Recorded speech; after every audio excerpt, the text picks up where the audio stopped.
በስመ አብ ወወልድ ወመንፈስ ቅዱስ አሃዱ አምላክ አሜን። ከኢትዮጵያ ኦርቶዶክስ ተዋሕዶ ቤተክርስቲያን ብዙኃን መገናኛ ተዘጋጅቶ የቀረበላችሁ ሳምንታዊው አቅሌስያ የተሰኘው መርሃ ግብራችን ነው።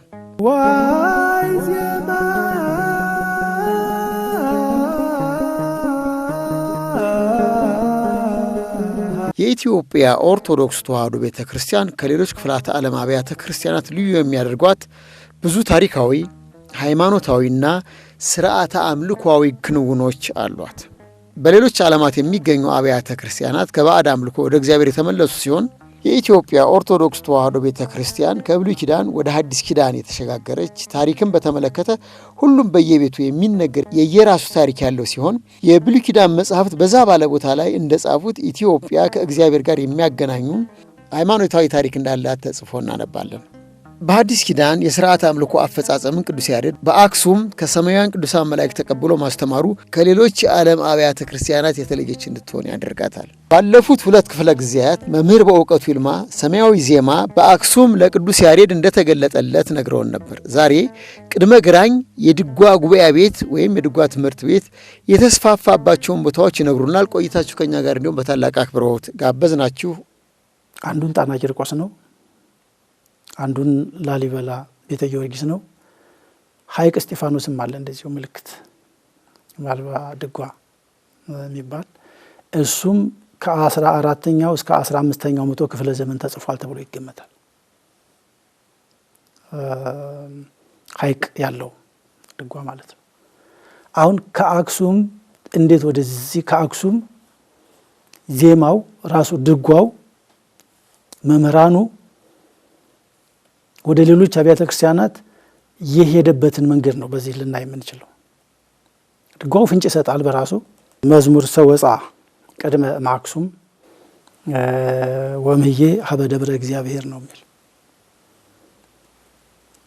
ከአክሱም ተገኘ መዝሙር የቅዱስ ያሬድ መግቢያችን ላይ እንደተናገር ነው። በቅዱስ ያሬድ አስገኝነት በአጼ ገብረ መስቀል ዘመነ መንግስት በአክሱም ከተማ ነው። እንግዲህ ድጓ መጀመሪያ መነሻው እዛ ነው የምንለው። የድርሰቱ ዘመን በአጼ ገብረ መስቀል ዘመን ስላል የአጼ ገብረ መስቀል ዘመን 14 ዓመት ነው። በ523 ጀምሮ እስከ 537 አካባቢ ድረስ ነው ገብረ መስቀል የንግስና ዘመናቸው። ቅዱስ ያሬድ ድርሰቱን እንግዲህ በዛ ወቅት ነው የደረሰው። ድርሰቱን የደረሰው በእነዚህ በአጼ ገብረ መስቀል ዘመን ነው። ቅዱስ ያሬድ ናቸው። አባ ጌራ የሚባሉ ናቸው የድጓው መምህር የነበሩት። የአባ ጊዮርጊስ መምህር ናቸው አባ ጌራ ማለት። አባ ጊዮርጊስ ደግሞ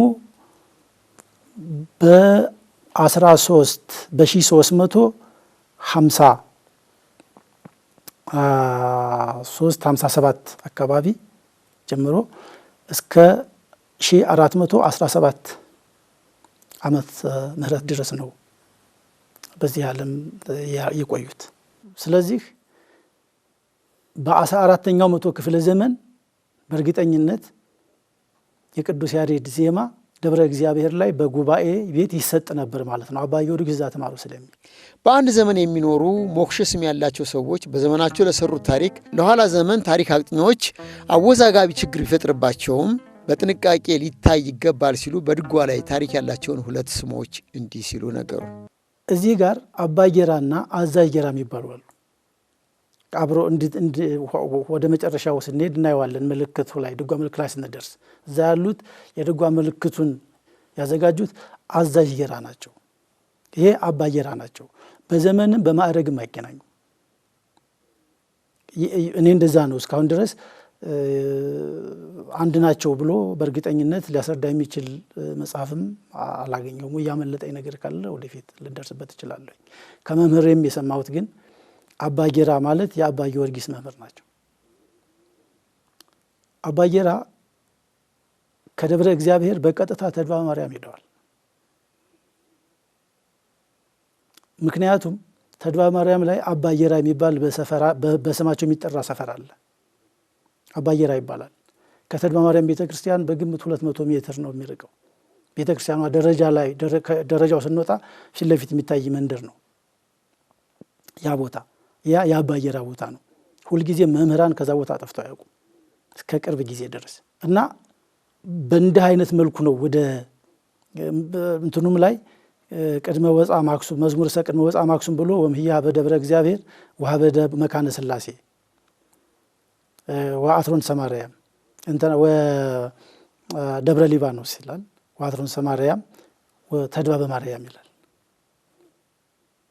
እንትኑ የስርጭቱን ሲያይ ማለት ነው። አሁን መካነ ሥላሴ በኋላ ዘመን ነው መካነ ሥላሴ ሄደው እንዳይባል መካነ ሥላሴ ከግራኝ ወረራ በኋላ የለም ቦታው። ይሄ አሁን ከግራኝ ወረራ በፊት ያለ ታሪክ ነው እያወራን ያለ ነው። ከግራኝ ወረራ በፊት ያለው የዜማውን ፍሰት የዜማውን ስርጭት ነው እየነገረን ያለው እና እነዚህ ትልልቅ አድባራት የቅዱስ ያሬድ ዜማ ደርሷል ቀድሞ ማለት ነው። እንግዲህ አጥኚዎች የሚያጠኑም ካሉ መጽሐፍቱን እያዩ ሊደርሱበት የሚችሉት ነገር ነው። ግን የድጓ መምህራኖች እኔ መምህሮቼ እንደዛ ነው የነገሩን። በእንዲህ አይነት ምክንያት ነው ከአክሱም ወጥቶ ወደ ሌሎች አብያተ ክርስቲያናት የተሰራጨው። የምዕራቡ ዓለም ተጓዥ አልባሬስ በግራኝ ዘመን ታሪክ ይጽፍ የነበረው አረፍ ፋቂህ ሌሎች የመሰከሩለት ዓለም እስካሁን ድረስ ያልገነባው ግድግዳው በወርቅና ብር የከበሩ አይባን የተለበጠው መካነ ሥላሴ ምድረ ሀጓ ዋስል የጥንት ስሙ አሁን ወረኢሉ መካነ ሥላሴ አንዱ የዘመኑ የድጓ ትምህርት ቤት እንደነበረ መምህር በእውቀቱ ይነግሩናል። ከዛ ባሻገር መካነ ሥላሴ ወረኢሉ ደብረ ነጎድጓድ የሚባለው የነበረው እስከዛ ድረስ በዛ ዘመን ነው የሄደው ማለት ነው። ከግራኝ ወረራ በፊት ያለውን የዜማውን ታሪክ ነው አሁን እያወራን ያለን እየተነጋገርን ያለን። በቅድስት ቤተ ክርስቲያን ሰፊ ስራን የሰሩት አባ ጊዮርጊስ ከዮዲት በኋላ ድጓን እንዳሰባሰቡና እንደሰደሩ ጥንታዊ የኢትዮጵያ ትምህርት ጸሐፊ ሊቀ ሥልጣናት ሀብተ ማርያም ወርቅነህ የኋላው ብፁዕ አቡነ መልከጼዴቅ ጽፈዋል። መምህር በእውቀቱ ይልማ አባ ጊዮርጊስ በድጓ ላይ የጨመሯቸውን ጭማሪዎች እንዲህ ሲሉ ነገሩን። ከዛ ቀጥሎ ያሉት መጽሐፍት አሁን ዜማውም አንድ ነበረ። እንግዲህ በድጓ ድርሰት አባ ጊዮርጊስንና ቅዱስ ያሬድን አለማንሳት አይቻልም። አባ ጊዮርጊስ እንደ ቅዱስ ያሬድ ትልቁን ድርሻ የተወጡ ናቸው። በድጓ ማሰናዳት ላይ ትልቁን ስራ የሰሩ እሳቸው ናቸው። እንደውም በእሳቸው ጊዜም የተጨመሩ አንዳንድ ድርሰቶች አሉ ይባላል ድጓ ውስጥ። ለምሳሌ ከመንርከብ የሚባል ዑደት አለ በአብይ ጾም ውስጥ የገብርኄር አርብ የገብርኄር አርብ ዑደት አለ። የትኛውን ቤተክርስቲያን ላይ ይታወዳል። እዛ ዑደት ላይ ከመንርከብ መክፈልተ ወርስተ ውስተ በአቶሙ ለቅዱሳን የሚል ሰላም አለ። ይሄ በቀጥታ የአባ ጊዮርጊስ ነው የሚባለው። ምክንያቱም ዑደቱም የተጀመረው በአጼ ዘርዓ ያዕቆብ ዘመን ነው። ቅዱሳን የተባሉትም አጼ ዳዊት ከመስቀሉ ጋር ወደ ኢትዮጵያ እንዲገቡ ያደረጋቸው ብዙ አጽመ ቅዱሳን ነበሩ። አጼ ዳዊት ሳያደርሰው መንገድ ላይ ነው ያረፈው።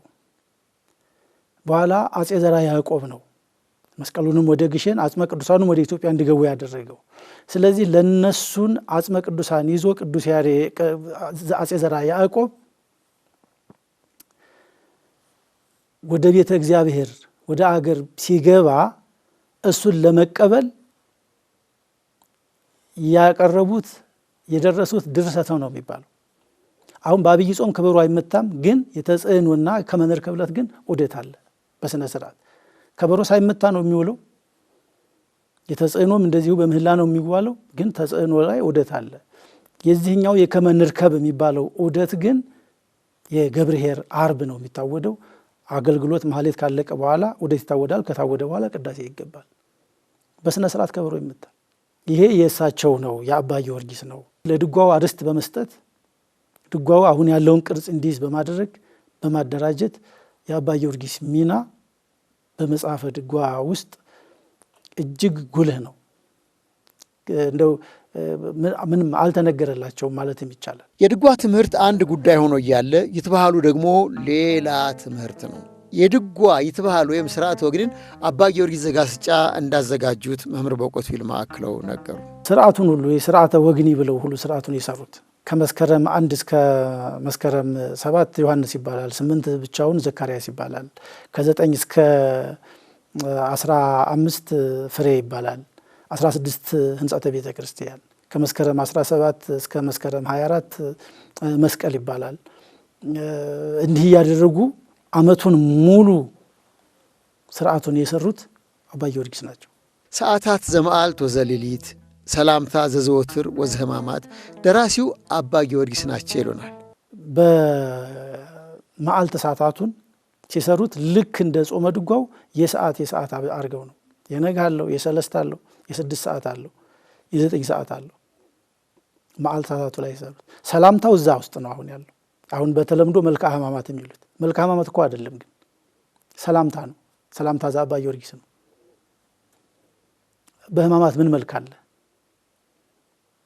መልክ ማለት እኮ አንድ ነገር አንድ ድርሰት መልክ ለመባል ከራስ ጠጉር እስከ እግር ጥፍር የሚያነሳ መሆን አለበት። ለስርተ ርእስከ ብሎ ለአጽፋረ እግርከ ብሎ መሄድ መቻል አለበት። መልክአ ሕማማት የሚባለው ግን ይሄ የለውም፣ ሰላምታ ነው የሚባለው። ግን ብዙ ህትመቶችም ላይ መጽሐፍትም አይቻለሁ መልክአ ሕማማት ይሄ ልክም አይመስለኝም። የመምህራኑም የድጓ መምህራኑም ምክንያቱም አንደኛ በሕማማት ብቻ የሚባል አይደለም፣ በዘወትር የሚባል ነው። አሁን የዘወትር ስብሐተ ነግ በሚቆምበት ቦታ ይባላል። ስብሐተ ነግ ተቆሞ ያለ ሰላምታ አይሆንም፣ ሰላምታ ይባላል። በአብይ ጾም ሰላምታ ይባላል። የሰርክም አለው ሰላምታው ራሱን ችሎ የሰርክ ሰላምታም አለው።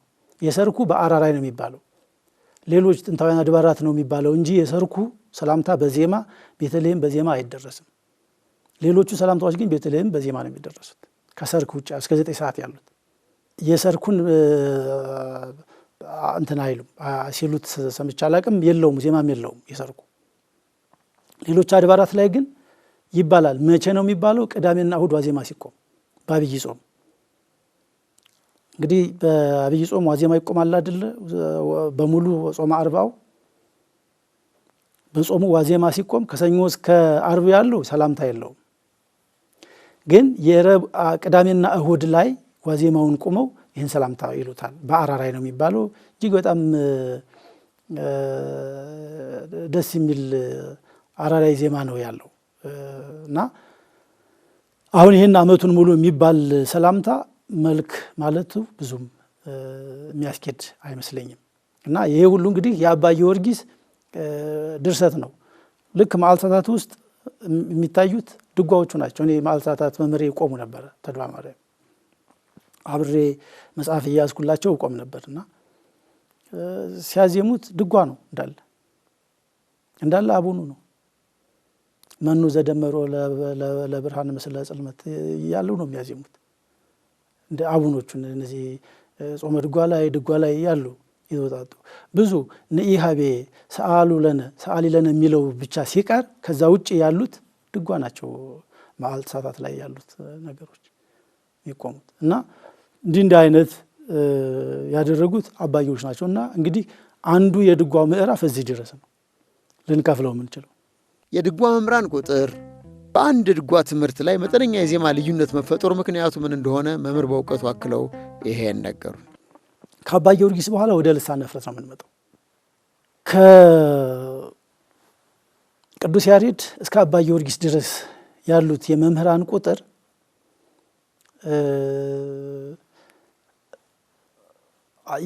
አንዳንዶች ያበዙታል፣ አንዳንዶች ይቀንሱታል።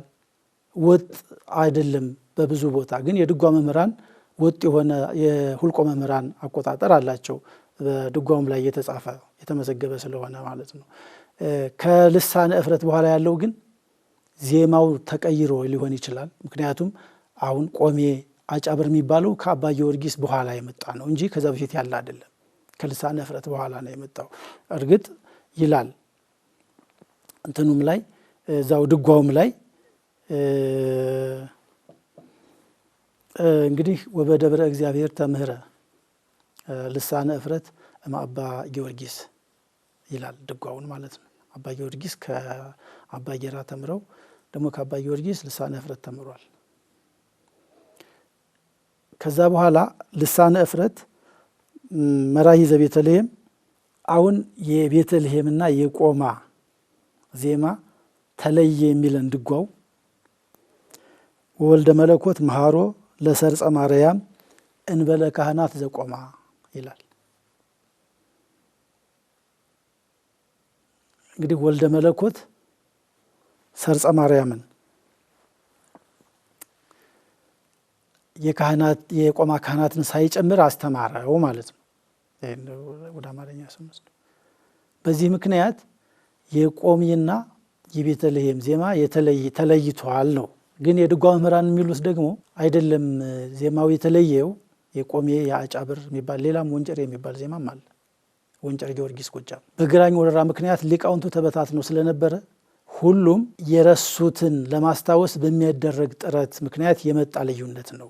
ሊቃውንቱ አንድ ላይ ባለመገናኘታቸው ከአንድ ምንጭ መውጣታቸው ቀርቷል። 15 ዓመት ቀላል አይደለም። 15 ዓመት በሙሉ ሲለያዩ ከእገሌ መምህር ወጣሁ የሚል ተማሪ አይኖርም። በዚህ ምክንያት ዜማው ሊለያይ ይችላል ነው የሚባለው። ግን ልሳነ እፍረት ግን ቀጥታ ከአባ ጊዮርጊስ የተማረው ዜማ የያዘውን ድጓ እንደያዘ ወደ ቤተልሔም ሄዷል። አባ ጊዮርጊስ ከ1417 ዓመተ ምህረት አርፈዋል። የግራኝ ወረራ ደግሞ የተከሰተው እንደሚታወቀው በ1515 ጀምሮ ነው። አባ ጊዮርጊስ ካረፉ ምናልባት ከ99 ዓመት በ1417 ዓመተ ምህረት ነው ያረፉ። ከ98 ዓመት በኋላ ነው የግራኝ ወረራ የመጣው ማለት ነው። እንግዲህ ያን ጊዜ ነው ዜማው። አሁን የተለያዩ የተጉለትም ዜማ አለ። አሁን በወንበር የሚሰጥ አይመስለኝም እንጂ እንደው የወንጨርም እንደዚህ በወንበር የሚሰጥ አይመስለኝም። ይህን የአጫበሩና የቤተልሔሙ ወጥ ሆኖ አለ። ድጓውም መጽሐፉም አለ። ድጓ የወንጨር ጊዮርጊስም አለው። ድጓ በማይክሮፊልም ተነስቷል። እሱም ማየት ይቻላል። ብዙ ድጓዎች ናቸው ያሉት። እንግዲህ አሁን መምህራኖቹ እንደሚነግሩን የተለያዩ ድጓዎች አሉ። ተድባ ማርያም ብቻ 5 አይነት ድጓዎች አሉ። ፀሐይ የሚባል ድጓ አለ። ራሱን የቻለ የራሱ ወጥ የሆነ እንትን ነው ያለው፣ ይለያል ከሌሎቹ ድጓዎች። ብርሃን የሚባል ድጓ አለ። ሚዛን የሚባል አለ። ዳንኤል የሚባል አለ። እነዚህን ድጓዎች በተለይ የድጓ መር ሌላው ሰው ቢያጠናቸው ዘሩን ነው ሊያጠና የሚችለው እንጂ የዜማቸውን ልዩነት አንዱ ከሌላው በምን ይለያል የሚለውን ላይመረምረው ይችላል። የድጓ መምህራን ግን በተለይ የድጓ ተማሪዎች እነዚህ መጽሐፍት ላይ ጊዜያቸውን ቢያባክኑ ለትውልድ የሚጠቅም ስራ ይሰራሉ። ወጥ የሆነ ነገር ዘው ሊወጡ ይችላሉ። እንትና ድጓ እንደዚህ ይላል፣ እንትናኛው ድጓ እንደዚህ ብሎ ራሱን ችሎ ጥናት የሚፈልግ ነገር ነው ማለት ነው። እንደዚህ ድጓዎች ለማየት የድጓ ምልክት መቼ በእነማን ተጀመረ? የትስ ተመለከተ? ምልክት ቅድም እንዳልነው አባ ጌራና አዛዥ ጌራ ስንል አዛዥ ጌራን እዛ አንስተናቸው ነበር። አዛዥ ጌራና አዛዥ ራጉኤል የሚባሉ የተድባ ማርያም ሊቃውንት ናቸው። እነዚህ ከአጼ ገላውዴዎስ ዘመን ጀምረው እስከ አጼ ሰርጸ ድንግል ዘመን ትልቅ ስራ የሰሩ ሊቃውንት ናቸው። ሰብሳቢያቸው የተድባ ማርያሙ በትርያርክ አፈወ ድንግል ይባላሉ። በትርያርክ አፈወ ድንግል እጨጌ ዮሐንስ ከአጼ ገላውዴዎስ ጋር በሰማዕትነት ነው ያረፉት። ጥቅምት መጋቢት 27 ከዛ አጽማቸውን አስከሬናቸውን ሰብስቦ የአትሮንሰ ማርያሙ መክብብ ወስዶ ተድባ ማርያም ነው የቀበራቸው። እንግዲህ ከዛን ሰዓት ጀምሮ አጼ ገላውዴዎስም እየደከሙ ስለነበረ ይሄንን ዜማ መስመር ለማስያዝ ብዙም ፊት ሳይደርስ ያው እሳቸው በሰማዕትነት አረፉ። ከዛ የተተካው አጼ ሚናስ ነው። አጼ ሚናስም ካህናቱን ያግዝ ነበረ ምልክቱ እንዲወጣ። እስከ አጼ ሰርጸ ድንግል ድረስ የድጓው ምልክት ጥንቅቅ አድርገው አውጥተውታል። ስራይ እየሰጡ ማለት ነው። ድሮ የነበሩት 8 ወይም 10 ምልክቶች አንብርና ድርስ ጨምሮ ያሉት እንዳሉ ሆነው ይሄ ስራይ የሚባለው አሁን በብዛት የሚገኙት ምልክቶች አባጌራን አዛዥጌራና አዛዥ ራጉኤል ናቸው የደረሱት። አዛዥጌራና አባጌራ በስምም በማዕረግም ይለያያሉ ያልኩት ለዛ ነው። መግቢያዬ ላይ በዘመናቸው በስም አንድ ናቸው እርግጥ ነው፣ ግን በማዕረግና በዘመናቸው ግን የተለያዩ ናቸው። የአባ ጊዮርጊስ መምህር አባጌራ የሚባሉት በ14ኛው መቶ ክፍለ ዘመን ነው የነበሩት። እነዚህኞቹ ደግሞ በ16ኛው መቶ ክፍለ ዘመን ነው የነበሩት። እዚህ በመካከላቸው 200 ዓመት ጋባል። የመጀመሪያው ባለምልክት ድጓ በወሎ ሀገረ ስብከት አማራ ሳይንት ተደባባ ማርያም ላይ ሚዛን ተብሎ በተሰየመው ድጓ ላይ ተመልክቷል። የድጓው ምልክቶችም ታሪክንና ዘመንን ጭምር የሚያስተምሩ ናቸው ይሉናል። ያው የዜማው እንትን ማለት ነው። ዜማው በየቦታው የየራሱን ዜማ እየያዘ በመውጣቱ ሁሉም ሰው አንድ ወጥ የሆነ ነገር ይኑረን በሚል ንጉሱ አፄ ገላውዴዎስም በኋላም አፄ ሰርፀ ድንግልም መመሪያ ሰጥተዋል፣ አዘዋል። ወጥ የሆነ ዜማ ይሰራ በሚል ስለዚህ ወጥ የሆነ ዜማ እንሰራለን ተብሎ ሚዛን የሚባል ድጓ ጻፉ። እሱ ምልክት ተሰራበት። ምልክቶቹም ግዕዝ ብቻ አይደሉም አማርኛም ጭምር አለ። ለሁሉም ግልጽ እንዲሆን አድርገው ነው የሰሩት ምልክቱን። አማርኛም ጭምር አማርኛ ግጥም ገጠመኞቻቸውን የሰራዊቱን ውሎ የገበሬውንም ውሎ ከግምት ውስጥ ያስገባ የማይጠፋ እንዳይጠፋ አድርገው ምልክት የማይጠፋ አይደለም ምልክት የሚያዘው የማይጠፋ አይነት ነገር። ለምሳሌ የወናግ ሎሌ ኢዩኤል ፓሻን ገደለው በሾቴል የሚል ምልክት አለ። አሁን ወናግ ማለት አፄ ልብነ ድንግል ናቸው። ኢዩኤል ማለት የሳቸው ጋሻ ጃግሬ ነበር ማለት ነው። እንግዲህ ከአፄ ልብነ ድንግል እስከ አፄ ሰርፀ ድንግል ድረስ ቆይቷል ማለት ነው ይሄ ሰው በማዕረጉ እንዳለ። ምክንያቱም ፓሻ ማለት የቱርክ ነው። ከቱርክ ጋር ደግሞ በቀጥታ የተዋጋው ሰርፀ ድንግል ነው። እርግጥ በግራኝ ወረራ ወቅት ቱርኮች ከግራኝ ጎን ተሰልፈውም ተዋግተዋል። ያ እዛም ሊሆን ይችላል። ዋናው ቁም ነገሩ ግን ሊቃውንቱ የወናግ ሎሌ ኢዩኤል ፓሻን ገደለው በሾተል የሚል የአማርኛ ግጥም ግን ምልክት ነው። ንሕነ አዛዥጌራ ወአዛዥ ራጉኤል ማእምራነ ዜማ ወጠነ አውጽኦ ምልክት ዘድጓ በትእዛዘ ንጉሥ ሰርፀ ድንግል ይላል። ወሰሜናሁ ለውእቱ ድጓ ሚዛን። ቀሪዎቹን የጣቢያው መርሃ ግብራት እንድትከታተሉ በታላቅ አክብሮት እየጋበዝን የዕለቱን አቅሌስያ መርሃ ግብራችንን እዚህ ላይ አጠናቀናል።